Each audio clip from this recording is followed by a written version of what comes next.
स्वागत है दोस्तों। मॉडर्न हिस्ट्री में आप सभी का आधुनिक इतिहास में हम लोग आज शुरू करने वाले हैं और हम शुरू करेंगे यूरोपियंस का भारत आगमन कैसे होता है। यूरोपियंस का भारत आगमन कैसे होता है या InvIT of Europeans into the India. सबसे पहली बात तो ये कि यूरोपियंस कंपनी का भारत में आना एक बहुत महत्वपूर्ण क्वेश्चन छोड़कर जाता है कि आखिर यूरोपियन कंपनीज को भारत में व्यापार करने की क्या जरूरत थी। और दूसरी चीज क्या थी कि क्या सिर्फ भारत से ही व्यापार होता था, इसके अलावा क्या श्रीलंका, इंडोनेशिया और जो अदर आपके साउथ और वेस्ट कंट्रीज हैं क्या उनसे भी व्यापार होता था। तो ये सारी चीजें हैं। आखिर व्यापार में यूरोपियंस, अगर हम यूरोपियंस का नाम लेते हैं तो ज्यादातर हमारे दिमाग में अंग्रेज आता है, क्योंकि 200 साल तक अंग्रेजों ने हम पर शासन किया है। तो हम यूरोपियन कंपनीज का जब बात करते हैं तो हमारे दिमाग में अंग्रेज आते हैं। तो क्या सिर्फ अंग्रेज ही थे जिन्होंने भारत पर शासन किया है, या उनके साथ साथ और भी कंपनीज या और भी यूरोपियंस थे जिन्होंने भारत पर जो है अपना वर्चस्व स्थापित करने की कोशिश की थी। तो ये सारी चीजें जो है, बहुत सारे सवाल मन में उठते हैं कि आखिर एक क्वेश्चन हम लोग बचपन से पढ़ते हैं कि भारत की जो खोज है वो वास्को डिगामा ने 1498 में की। वास्को डिगामा जो कि एक पुर्तगाली था जिसने भारत की खोज की थी। ये क्वेश्चन अक्सर किताबों में, कुछ किताबों में ऐसे ऐसे लिखा हुआ है, बिल्कुल स्टेट ऐसे लिखा हुआ है, लेकिन ये जो स्टेटमेंट है ये गलत है। क्यों गलत है? देखिए, 1498 की जब हम बात करते हैं उससे पहले भी भारत में जो है, उस समय अगर हम बात करें तो उस समय हमारा मुगल शासन जो है भारत में चल रहा था। और भारत में सिर्फ ये नहीं है कि वास्को डिगामा से पहले व्यापार नहीं होता था यूरोपियंस के साथ, होता था। आपने सुना होगा इराक ईरान से व्यापार होता था भारत का, और इराक ईरान से जब व्यापार होता था टर्की से होते हुए यूरोपियंस तक, यानी कि जो आपका यूरोप था वहां से भी व्यापार भारत का पहले भी होता था, 1498 से पहले भी होता था। तो ये हम क्यों पढ़ते हैं कि वास्को डिगामा ने भारत की खोज की? तो इसका जवाब ये है, देखिए सही लाइन ये बनती है कि वास्को डिगामा ने भारत की समुद्री मार्ग से जो खोज की है वो तथ्य सही है। इससे पहले ऐसा नहीं है भारत यूरोपियन से या यूरोप के देशों से व्यापार नहीं करता था, पहले भी करता था। ठीक है, तो इस बात को आप ध्यान रखें। तो आज जो हम जो स्टार्ट करने वाले हैं ये यूरोपियंस का आगमन है ना, InvIT of Europeans into the India. क्यों भारत में जो है यूरोपियंस आते थे? सबसे पहले मैं इसकी वजह आपको बताता हूँ।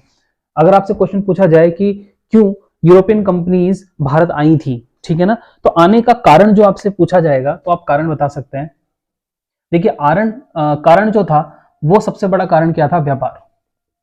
सिंपल सा आंसर आपका होगा व्यापार। और व्यापार में भी अगर आपसे पूछा जाए तो कई चीजों का व्यापार होता था, लेकिन उसमें सबसे ज्यादा जो आंसर सटीक माना जाएगा वो था मसाले। ठीक है, मसालों का व्यापार सबसे ज्यादा महत्वपूर्ण बिंदु था यूरोपियंस का भारत में आना। अब उसके पीछे का रीजन ये है कि यूरोपियन जो कंट्रीज हैं, चाहे बात कर लीजिए आप पुर्तगाल की बात कर लीजिए या ब्रिटेन की बात कर लीजिए या जितने भी स्वीडन की बात कर लीजिए, ये जो भी यूरोपियन कंट्री आज की तारीख में हम लोग देखते हैं ये सब ठंडी जगह है। यहाँ का जो वातावरण है, यहाँ का जो एटमॉस्फेयर है वो कैसा है? ठंडा है। तो यहाँ पर लोग मीट को खाना ज्यादा पसंद करते हैं। ठीक है, लेकिन चूंकि उस समय जो है उनको जो मीट होता था उसको प्रिजर्व करने की बड़ी समस्या थी। तो प्रिजर्व करने के लिए वो मसालों का इस्तेमाल करते थे। मीट को काट कर उसमें मसाला लगा के वो उसको प्रिजर्व करते थे। तो मसालों का एक तो इस्तेमाल यहाँ पर होता था, दूसरा मसालों से जो था मीट जो बनता था। वैसे तो आपने देखा होगा कि जो यूरोपियंस होते हैं वो स्पाइसी नहीं खाते हैं ज्यादा, है ना, उनका जो डाइट टेस्ट है वो ज्यादा स्पाइसी होता नहीं है। तो मसालों का इस्तेमाल वो लोग कम करते हैं, लेकिन वो प्रिजर्व करने के लिए मसालों का इस्तेमाल करते थे। ठीक है, और मसालों में भी अगर आपसे क्वेश्चन पूछा जाए तो आंसर होगा काली मिर्च। ठीक है, काली मिर्च इसका आंसर होगा अगर आपसे पूछ लिया जाए। तो कारण हमें पता लग गया क्यों आए थे। अच्छा किस लिए आए थे ये आपको पता लग गया। अब ये जो खोज की बात हम लोग करते हैं कि वास्को डिगामा ने 1498 में भारत के समुद्री मार्ग से खोज की थी, कि एक बार उसको भी देख लेते हैं हम लोग किस तरीके से खोज हुई होगी। कुछ इस तरीके से देखिए,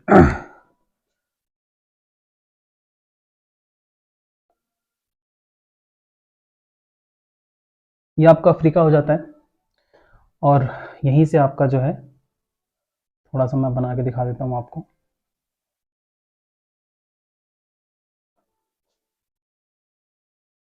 कुछ इस तरीके से आप समझिए। ठीक है, ये आपका इधर जो है ये यूरोप है, इधर आपका भूमध्य सागर है। ठीक है, इधर आपका जो है वो लाल सागर है। ठीक है, ये आपकी फारस की खाड़ी है।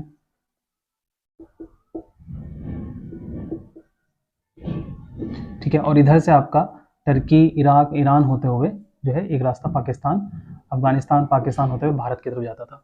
तो आप देख सकते हैं 3 रास्ते हमारे पास पहले से थे। कौन कौन से? एक रास्ता था हमारा ये वाला स्थल मार्ग, यानी कि 1498 से पहले की बात मैं बता रहा हूं आपको। 1498 के पहले की स्थिति क्या थी? ठीक है, 1498 की पहले की स्थिति क्या थी? हमारे पास 3 रास्ते थे। एक तो हमारा ये था अरब सागर से होते हुए, है ना, अरब सागर आपका पता है आपको कहां पर है, गुजरात से नीचे। तो अरब सागर से होते हुए इस तरीके से आप जाते थे और यहां से भूमध्य सागर से एंटर करते थे और यूरोप में आप एंटर कर जाते थे। ठीक, एक रास्ता आपका ये था। एक रास्ता आपका ये था फारस की खाड़ी से होते हुए, भूमध्य सागर से होते हुए आप जाते थे यूरोप। एक रास्ता आपका स्थल मार्ग का था, यहाँ से आप पाकिस्तान, अफगानिस्तान, इराक, ईरान होते हुए, टर्की होते हुए जो है आप यहाँ पर पहुंच सकते थे। तो ये 3 रास्ते थे, यानी कि 2 तो हमारे पास जो आप कह सकते हैं ये जलीय मार्ग थे मुख्यतः, ठीक है, जलीय मार्ग थे, और एक आपका जो था वो स्थलीय मार्ग था। ठीक है, जब हमारे पास पहले से 3 मार्ग थे तो समुद्र मार्ग को खोजने के लिए ऐसा क्यों किया वास्को डी गामा ने, ये पोर्टुगीज ने ऐसा क्यों किया? तो देखिए, सबसे पहली बात तो ये है, सन 1453 की घटना होती है, इसको मैं आपको शॉर्ट में बता रहा हूं ताकि आप रिलेट कर सकें। 1453 में क्या होता है, जिसको आप तुर्की बोलते हैं आज के, उस समय टर्की के पास एक जगह पड़ती थी, टर्की को ही कहते थे एक्चुअली में, थोड़ा सटा हुआ इलाका था, उसको बोलते थे कस्तुनतुनिया। ठीक है ना, क्या इलाका था? इस जगह पर, यहां पर आप देख सकते हैं, इस जगह पर कस्तुनतुनिया था। ठीक है, तो कस्तुनतुनिया एक जगह थी, कस्तुनतुनिया। ठीक है, कस्तुनतुनिया पर जो है वो ऑटोमन साम्राज्य का जो है वो प्रभाव हो जाता है। किसका? ऑटोमन साम्राज्य, ऑटोमन साम्राज्य का कब्जा। अब ये ऑटोमन साम्राज्य जो था ये एक मुस्लिम साम्राज्य था। कैसा साम्राज्य था? मुस्लिम साम्राज्य था। समझिएगा ध्यान से, लिंक को समझिएगा कि क्यों ऐसा होता है। ये जो ऑटोमन साम्राज्य था जिसने कस्तुनतुनिया ने टर्की पर अपना वर्चस्व स्थापित किया, अब ये मुस्लिम साम्राज्य था और इन्होंने धीरे धीरे करके क्या किया कि ये जो सारा इलाका है, ठीक है, ये सारा इलाका जो था इन्होंने अपने कब्जे में ले लिया। अब दिक्कत ये थी कि अगर यूरोपियंस को साउथ ईस्ट कंट्रीज से, साउथ ईस्ट का मतलब हो गया भारत, श्रीलंका, इंडोनेशिया, इनसे अगर व्यापार करना है तो उनके पास ये रास्ता था, ये रास्ता था और ये रास्ता था। अब प्रॉब्लम ये थी कि जब यहां पर ऑटोमन साम्राज्य का कब्जा हो जाता है टर्की के ऊपर, तुर्की के ऊपर, कस्तुनतुनिया इसको आप बोलते हैं, तो ऐसा होने के बाद क्या होता है कि यूरोपियंस का इनके साथ व्यापार करना जो था वो काफी मुश्किल हो गया। उसके पीछे वजह 2 थी, क्योंकि मैंने जैसे बताया ये मुस्लिम साम्राज्य था और ऊपर यूरोपियंस जो थे ये ईसाई धर्म को मानने वाले थे, और ईसाई धर्म और मुस्लिम धर्म के बीच में उस समय जो थी वो काफी कट्टरता थी। ठीक है, तो व्यापार करना एक तो बहुत महंगा पड़ता था, क्योंकि जगह जगह पर इनको टैक्स देना पड़ता था। पहले टैक्स नहीं था लेकिन अब टैक्स देना पड़ता था। दूसरा, सेफ्टी कोई नहीं थी, कभी भी किसी को लूटा जा सकता था, किसी को मारा जा सकता था। तो ये जो समस्याएं पैदा हुई, इसकी वजह से यहां पर आपको एक छोटा सा देश मैप में देखेंगे, आपको देखने के लिए मिलेगा स्वीडन। क्या मिलेगा? स्वीडन। और स्वीडन से सटा हुआ ही आपका छोटा सा यहां पर जो है यह है आपका पुर्तगाल। क्या है? पुर्तगाल। ठीक, अब आगे की कहानी समझते हैं हम लोग, उसके बाद क्या होता है। देखिए, ये बात आपको समझ में आ गई। 1498 के पहले की स्थिति क्या थी? 1453 में कस्तुनतुनिया पर ऑटोमन साम्राज्य का कब्जा होता है, और उसके बाद ये जो रास्ते थे, ये जो 2-3 रास्ते हमारे पास थे, ये बाधित हो जाते हैं, और इसके बाद इनको एक नया ऑप्शन ढूंढना होता है। अब वही नया ऑप्शन ये ढूंढा जाता है। ठीक है, देखें, अब यहां से, अब यहां पर क्या है आपका? यहां पर आपका उत्तरी अमेरिका है, नीचे आपका दक्षिण अमेरिका है। ठीक है, ये नॉर्थ अमेरिका है और ये दक्षिण साउथ अमेरिका है। ठीक है, अब यहां से एक बंदा जो है पुर्तगाली होता है, वो भारत की खोज में निकलता है। ठीक है, भारत की खोज में निकलता है इस तरीके से, और निकलने के बाद यहां पर वो आता है और यहां से वापस घूम जाता है। ठीक है, यहां से घूमने के बाद वापस जब वो जाता है तो यहां पहुंच जाता है। ठीक है, ये जो पर्सन है, ये जो व्यक्ति है, इसकी मैं बात कर रहा हूं, इसका नाम है कोलंबस। अब आप कहेंगे कि जब ये यहाँ पर आया था तो ये आगे क्यों नहीं गया? इसके बारे में इसका जो कारण था मैं आपको आगे बताऊंगा। फिलहाल आप समझे कि पुर्तगाल से एक पुर्तगाली निकलता है जिसका नाम क्या होता है? पुर्तगाली, जिस ईयर की बात करें तो 1492 की बात मैं बता रहा हूँ आपको। 1492 में एक व्यक्ति जो है वो भारत की खोज के लिए निकलता है जिसका नाम था कोलंबस। कोलंबस, ठीक है। लेकिन आप मुझे बताएं, क्या उसने भारत की खोज की समुद्री मार्ग से? नहीं की। क्यों? क्योंकि वो वापस पहुंच गया नॉर्थ अमेरिका में। जब वो यहां पहुंचा तो उसने यहाँ के नॉर्थ अमेरिका को एक नई संज्ञा दी जिसको हम लोग कहते हैं नई दुनिया। नई दुनिया।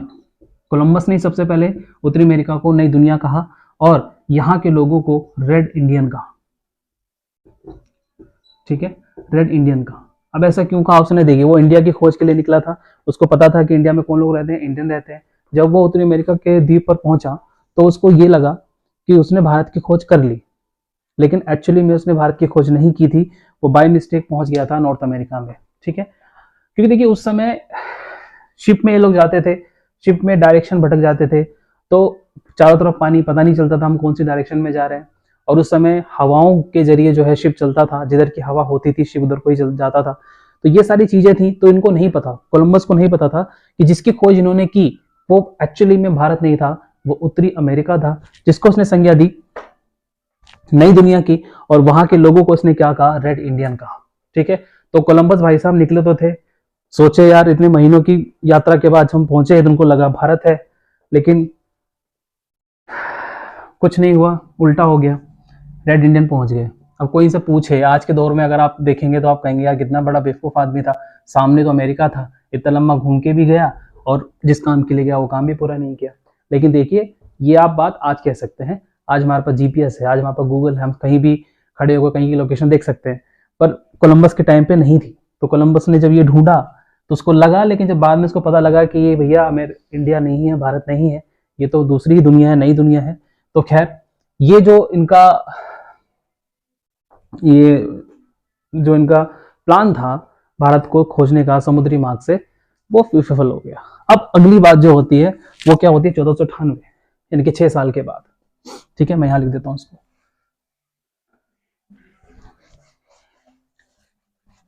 देखिए, अब बात आती है 1498 की।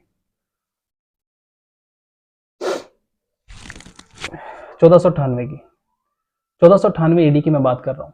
अब यहां से एक और पुर्तगाली निकलता है जिसका नाम होता है क्या? जिसका नाम होता है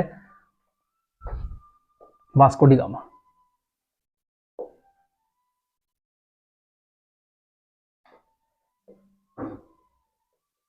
वास्को डी गामा ने कहा भैया अब हम ढूंढ के लाएंगे भारत को, हमको एक मौका दो। जैसे राजपाल यादव कहता है ना, हमको एक मौका चाहिए, हमको एक मौका चाहिए।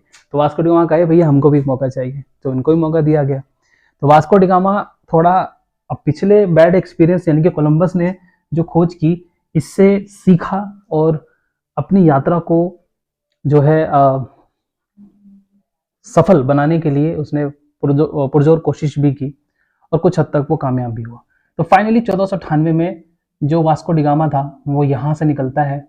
अब वो सीधा नहीं जाएगा, उसको पता लग गया ना कि नॉर्थ अमेरिका है सामने, तो वापस यहाँ पर आया, ठीक है।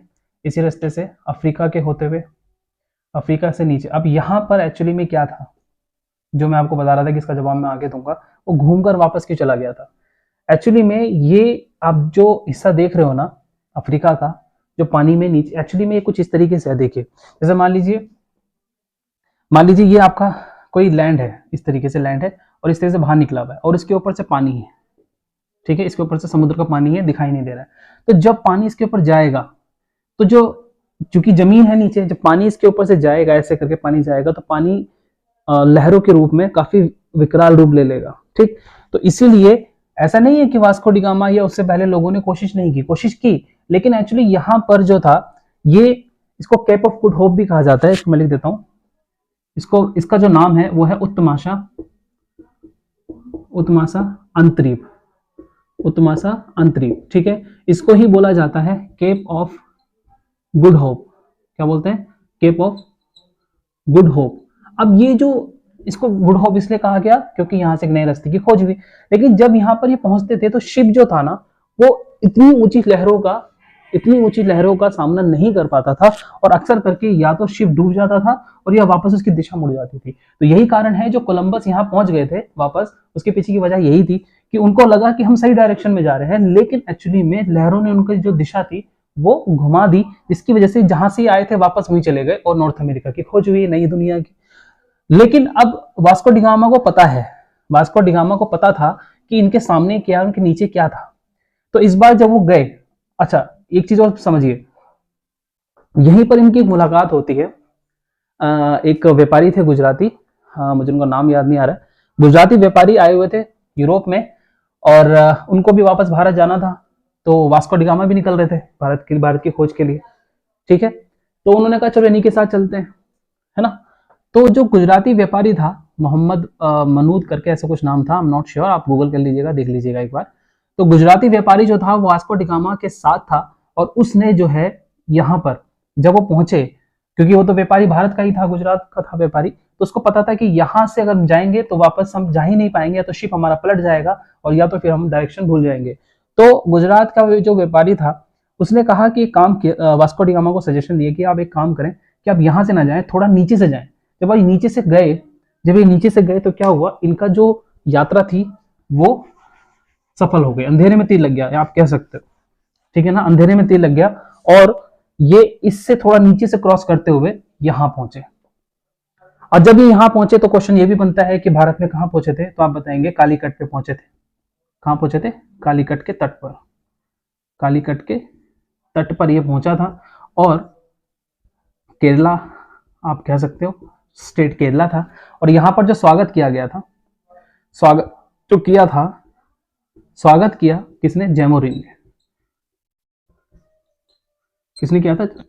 जैमोरिन। जैमोरिन कोई पर्सन का नाम नहीं है, जैमोरिन एक तरीके से पद का नाम था। तो जैमोरिन के पद पर जो भी व्यक्ति था उसने जो है यहाँ पर वास्को डिगामा का स्वागत किया, और इस तरीके से सन 1498 में गुजरात व्यापारी की सहायता से वास्को डिगामा ने भारत की समुद्री मार्ग की खोज की थी। अब आपको पता लग गया किस तरीके से खोज हुई। बाय चांस जो था कोलंबस जा रहा था भारत, लेकिन पहुंच गया नई दुनिया यानी कि उत्तरी अमेरिका में। तो इस तरीके से उत्तरी अमेरिका की खोज कैसे की गई, है ना। तो इंटेंशनली तो नहीं थी, है ना, वो तो बेचारे रास्ता भटक गए थे हमारे बाबू मोशाय। तो इसीलिए जो है दोबारे जब आप पहुंचे वास्को डिगामा, तो इन्होंने भारत के समुद्री मार्ग से खोज की। तो देखिए अब जो खोज इन्होंने की, अब देखिए इनके लिए इतनी खुशी की बात थी, सारा बच गया इनका, सेफ्टी बच गई, कोई टैक्स नहीं देना इनको किसी तरह का भी, यहाँ पर अरब सागर से होते हुए जाना था, ठीक है। यहाँ से सारा का सारा ये जो प्रॉब्लम चल रहा था यहाँ पर, है ना, ऑटोमन साम्राज्य का, वो सारा का सारा खत्म हो गया, सेफ जोन था, बिल्कुल कोई मसला नहीं था, पानी का पूरा रास्ता था, है ना। तो ये बहुत बड़ी खोज थी वास्को डिगामा के लिए और आने वाले समय के लिए, ठीक है। अब यहां से आगे की बात चलती है, हम देखते हैं कि और जो हमारे एग्जाम में क्वेश्चन बनते हैं उसके बारे में हम लोग बात करेंगे। तो पुर्तगीज वास्को डिगामा ने भारत की खोज की समुद्री मार्ग से। अब इसके बाद अगला जो आपको ध्यान रखना है कि कौन कौन से देश जो थे भारत में या फिर दक्षिणी ईस्ट या दक्षिणी पूर्वी देशों से व्यापार करने के लिए आते थे, ठीक है। तो उसमें कौन कौन सी कंपनियां थी, कौन कौन से देश थे, उसके बारे में हम लोग बात करते हैं। देखिए इसको ध्यान से समझिएगा, जो अब हम पढ़ने जा रहे हैं ये बहुत काम की चीज है, ठीक है। तो समझें, सबसे पहले वास्को डिगामा ने समुद्री मार्ग से भारत की खोज की, जैसा कि अभी हमने देखा। तो भारत अब खोज लिया गया है समुद्री मार्ग से। तो सबसे पहले कौन आए, आप हेडिंग बना सकते हैं, इसको हेडिंग बना के लिखिएगा।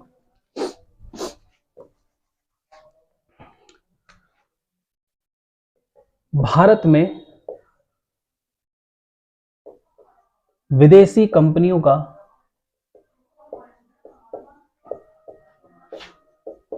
आने का क्रम, आने का क्रम। अब देखिए इसमें ना थोड़ा सा आपको मैं बता देता हूं एक बात, कि एक होता है विदेशी कंपनी, जैसे अंग्रेजों की थी ब्रिटिश ईस्ट इंडिया कंपनी, ठीक है, अंग्रेजों की ब्रिटिश ईस्ट इंडिया कंपनी। इसी तरीके से जब हम EIC बोलते हैं, ईस्ट इंडिया कंपनी, तो केवल अंग्रेजों की नहीं थी, जैसे कि मैंने बताया पोर्तुगीज ने तो खोज किया, तो पहले तो पोर्तुगीज की आनी चाहिए। तो याद रखिएगा पहले जो आए थे सबसे पहले, यहां मैं बात कर रहा हूं, हेडिंग बनाकर आप लिखिएगा इसको, आने का क्रम, आने का क्रम, ठीक है, आने का क्रम। सबसे पहले हम बात करें पोर्तुगीज की, पुर्तगाल की, है ना। पोर्तुगीज की। तो पोर्तुगीज जो आए थे, ठीक है, वो थे आपके 1498 में, चूंकि खोज हो गई थी तो 1498 ही माना जाएगा, 1498 में ही आए, ठीक है। लेकिन अब अगर हम आपसे पूछा जाए कि इनकी जो कंपनी थी,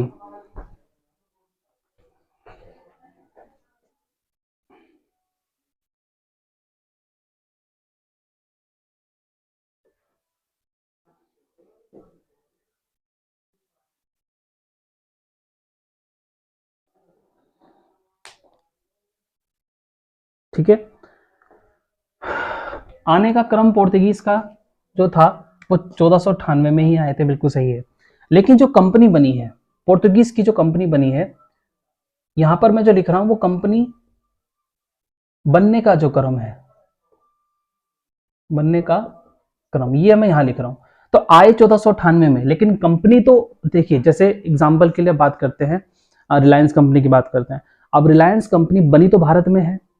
अब भारत में इसका स्टैब्लिशमेंट हुआ है जब ये श्रीलंका, इंडोनेशिया, नेपाल, भूटान जब अपने प्लांट्स लगाएगी, तो वहां पर जाने का साल कोई और होगा, लेकिन कंपनी तो पहले ही बन गई होगी। कंपनी इनकी पहले ही बन गई थी, ठीक है।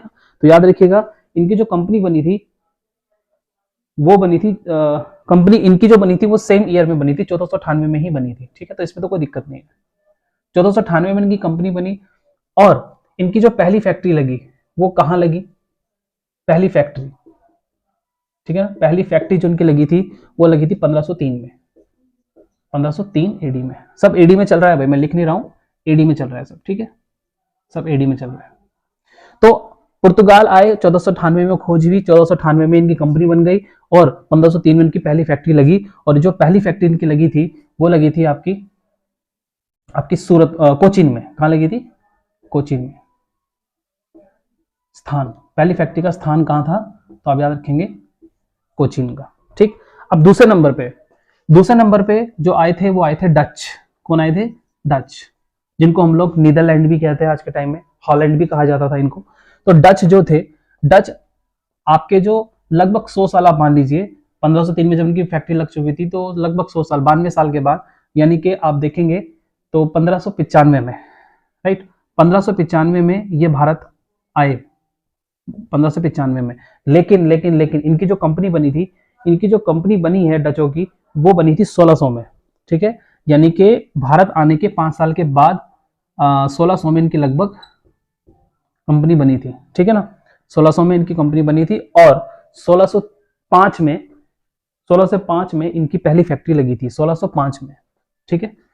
1605 एडी में इनकी फैक्ट्री लगी थी। कहां लगी थी, मछलीपट्टनम में, तमिलनाडु वाले इलाके में पहली फैक्ट्री इनकी लगी। अब बात करते हैं हम लोग तीसरे नंबर पे अंग्रेजों की, यानी कि अंग्रेज, ठीक है ना। अंग्रेज जो भारत आए थे, ठीक है, भारत तो ये बहुत बाद में आए, पहले इनकी कंपनी बन चुकी थी, क्योंकि जो ऑलरेडी 2 देशों की कंपनियां भारत में व्यापार कर रही थी, तो अंग्रेजों ने दिमाग पहले लगाया, उन्होंने कंपनी का स्टैब्लिशमेंट पहले कर लिया, यानी कि सन 1600 में इन्होंने अपनी कंपनी बना ली थी। कुछ बुक्स में 1602 लिखा है, कुछ बुक्स में 1600 लिखा है, ज्यादा एक्सेप्टेबल 1600 है, तो आप 1600 मान के चले। और ये आए कब थे, कंपनी तो देखिए, ये जो कंपनियां बन रही हैं ये इनके अपने देश में बन रही है, यानी कि पोर्तुगीज की अपने देश में बन रही है, डचों की अपने देश में बन रही है, अंग्रेजों की अपने देश में बन रही है, ठीक। लेकिन भारत कब आई है, 1608 में, 1608 में, और इनकी पहली फैक्ट्री भी 1608 में ही लगी, ठीक है। और कहां लगी थी, सूरत के अंदर, राइट। चौथी बात, चौथे नंबर पे आए फ्रांसीसी।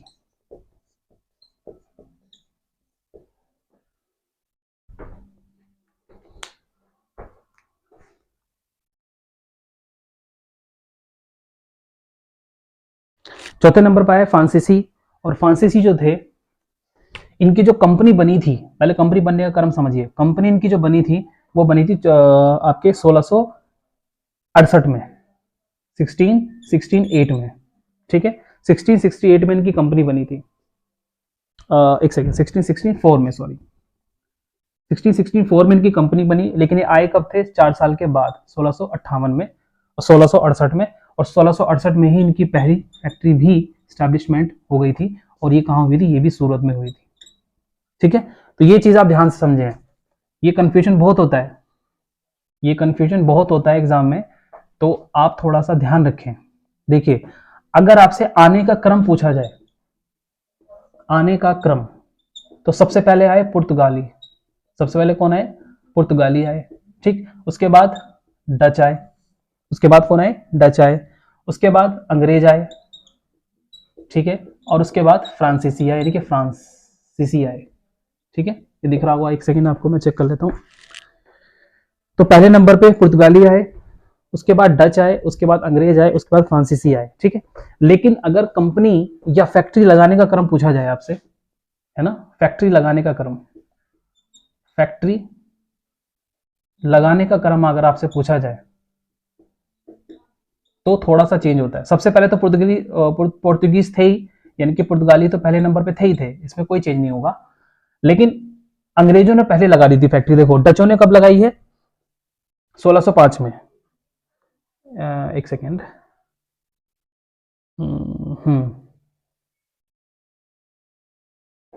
कुछ गलती कर दी ईयर में मैंने, क्या? 1602 में। ओके, पहली फैक्ट्री 1605 में लगी है इनकी। ओके, यहाँ पर 1602 आएगा भाई। ठीक है, यहाँ पर 1602 होगा। 1602 में जो है इन्होंने अपनी पहली फैक्ट्री लगा ली थी अंग्रेजों ने। अभी इसके पीछे की कहानी है। सूरत इनकी पहली फैक्ट्री पूरी कंप्लीट नहीं थी, मछलीपट्टनम की, वो हम आगे पढ़ेंगे। तो फैक्ट्री के मामले में पहले पुर्तगीज ने बना ली, उसके बाद अंग्रेजों ने अपनी फैक्ट्री लगाई। ठीक है, उसके बाद डच आए, तीसरे नंबर पर इनकी फैक्ट्री लगी, और चौथे नंबर पे फ्रांसीसी तो थे। ठीक है ना, फ्रांसीसी।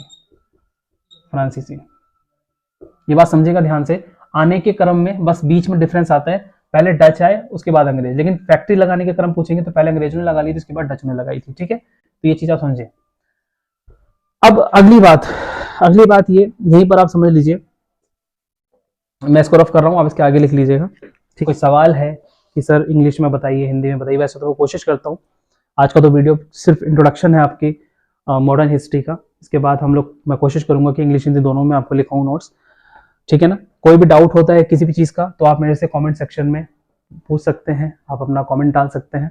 ठीक है, आपको मैं डायरेक्टली रिप्लाई कर सकता हूँ वहाँ पर कमेंट सेक्शन में, लेकिन केवल पढ़ाई से रिलेटेड। अब कोई मुझसे ये ना पूछे कि सर राम मंदिर बन रहा है तो आपकी क्या राय है। देखिए, ये सब चीज़ें फालतू की हैं। फालतू इन द सेंस पॉलिटिक्स में मत जाइए। अगर आप राम को मानते हैं तो राम हम सबके मन में होता है, ना कि मंदिरों में। मेरा हमेशा से ये विचार रहा है कि भगवान कभी भी एक 4x4 के कमरे में नहीं होना चाहिए। ठीक है, और आप राम के लिए राम का मंदिर बना रहे हैं, पहली चीज तो ये आप और हम इतनी हैसियत नहीं रखते कि हम ऊपर वाला जिसने पूरी दुनिया बनाई है, ठीक है, उसके लिए एक तिनका भी जोड़ सके। पूरे साइंटिस्ट अगर मिल भी जाए तो एक मधुमक्खी का या मक्खी का पंख नहीं बना सकते।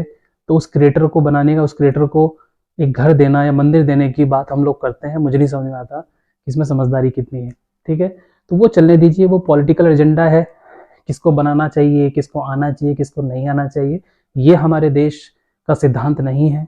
हमारा देश डेमोक्रेटिक होता है। ठीक है, हमारे देश में संविधान चलता है और संविधान में साफ लिखा हुआ है, धर्म हमारी आस्था का एक प्रश्न है, हर एक व्यक्ति फ्री है। आर्टिकल 25 से लेकर आप देखते हैं हमारे आर्टिकल 30 तक, है ना, माइनॉरिटीज़ के बारे में बात करता है ना। तो इन सब चीज़ों पे भी मैं देख रहा हूँ, क्योंकि 2 महीने 4 महीने बाद इलेक्शन है, तो रील्स देखते हैं तो पूरा इसमें जो है हम लोग देखते हैं कि कोई बीजेपी सपोर्टर है, कोई कांग्रेस सपोर्टर है। आप एक स्टूडेंट हैं, आप स्टूडेंट के हिसाब से सोचिए, जो सही काम करता है उसको अप्रिशिएट कीजिए, चाहे वो बीजेपी हो चाहे वो कांग्रेस हो।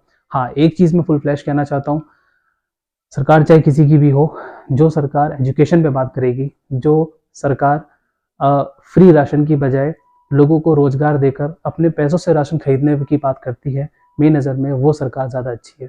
हम लोग 2024 में आ चुके हैं, दुनिया भर में अभी भी इतना नहीं चल रहा है जितना हमारे देश में चल रहा है। 47 में हम लोग आज़ाद हुए और आज 2024 आने को आया, चल रहा है, जनवरी चल रहा है ये, और अभी भी हम लोग हिंदू मुस्लिम, हिंदू सिख इस तरह के मंदिर मस्जिद में उलझे पड़े हैं। तो हमारी मानसिकता कहाँ जा रही है, इस चीज़ को सोचने का बहुत बहुत ज़रूरी है।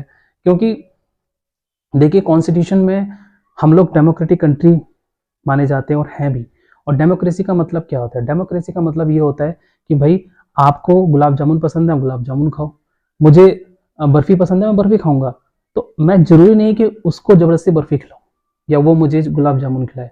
ये तो बेवकूफ़ी वाली बात है। इसलिए पॉलिटिशियन का एजुकेटेड होना बहुत ज़रूरी है, मेरी ये राय है। आप सबकी भी अपनी अपनी राय होगी, लेकिन अप्रिशिएट करना बहुत ज़रूरी होता है। जो काम अच्छा करता है उसको अप्रिशिएट भी कीजिए, लेकिन जो चीज़ गलत है उसको भी आप स्टैंड लीजिए गलत चीज़ों पर, ठीक है। चलिए खैर, अब एक चीज़ और समझिए कि अगर आपसे पूछा जाए कि पहले व्यक्ति की बात करें, पहला व्यक्ति पुर्तगाली का कौन था? अभी में हम लोग इतना लंबा डिस्कशन किया उसके ऊपर, तो आप क्या बताएंगे? वास्को डी गामा, ठीक है। अगर आपसे पूछा जाए कि डचों की तरफ से पहला डच कौन था जो भारत आया था, तो सी कॉर्नेलियन हाउटमैन इसका नाम था, सी हाउटमैन, कॉर्नेलियन हाउटमैन इसका पूरा नाम था। अंग्रेजों की तरफ से सबसे पहला व्यक्ति कौन था? तो आप बताएंगे कैप्टन हॉकिंस,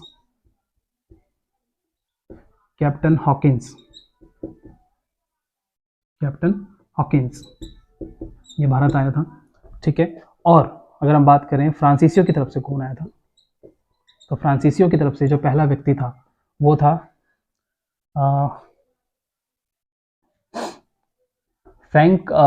फ्रांसिस कैरो। क्या नाम था? फ्रांसिस कैरो, ठीक है। तो ये जो हमने पढ़ा फ्रांसिस कैरो, ठीक है ना, ये पहले व्यक्ति थे जो, देखिए ऐसा नहीं है कि केवल यही 4 यूरोपियन कंपनी भारत आई हैं, इसके अलावा छोटी मोटी आई, लेकिन उन्होंने इतना स्टैंड नहीं लिया। जिनका इतिहास हम पढ़ते हैं वो इन चारों का ही है, और उसमें से भी अंग्रेजों का इतिहास सबसे ज़्यादा पढ़ते हैं, क्योंकि जैसा कि हमें पता है कि 200 साल तक अंग्रेजों ने जो है सिर्फ व्यापार के नाम से उन्होंने कंपनियां शुरू की, और धीरे धीरे करके पूरे भारत पर जो है उन्होंने कब्जा कर लिया, और पूरे भारत को जो है अपने उसमें एक तरीके से रेगुलेशन करना शुरू कर दिया। ये सारी कहानी हम लोग मॉडर्न हिस्ट्री में पढ़ते हैं, जो हम लोग आने वाली वीडियोस में डिस्कस करेंगे। तो आपको वीडियो कैसी लगी है ये कमेंट में ज़रूर बताइएगा, और अगर वीडियो अच्छी लगी है तो आपको वीडियो लाइक करनी चाहिए, तो वीडियो लाइक कीजिएगा और शेयर कीजिएगा, और चैनल सब्सक्राइब नहीं है तो सब्सक्राइब कर लीजिएगा। जुड़े रहिए तेजस मंत्रा एजुकेशन के साथ और पढ़ते रहिए। Thank you so much and all the very best.